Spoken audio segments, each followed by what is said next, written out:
शुक्लाम्बरधरम् विष्णुम् शशिवर्णम् चतुर्भुजम् प्रसन्नवदनम् ध्यायेत् सर्वविघ्नोपशान्तये। व्यासम् वसिष्ठनप्तारम् शक्तै पौत्रमकल्मषम् पराशरात्मजम् वन्दे शुकतातम् तपोनिधिम्। व्यासाय विष्णुरूपाय व्यासरूपाय विष्णवे नमो वै ब्रह्मनिधये वासिष्ठाय नमो नमः।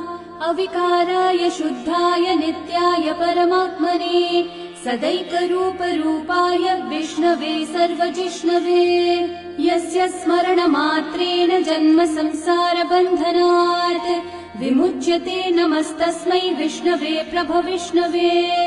ॐ नमो विष्णवे प्रभविष्णवे। श्रीवैशम्पायनोवाच श्रुत्वा धर्मानशेषेण पावनानि च सर्वशः युधिष्ठिरः शान्तनु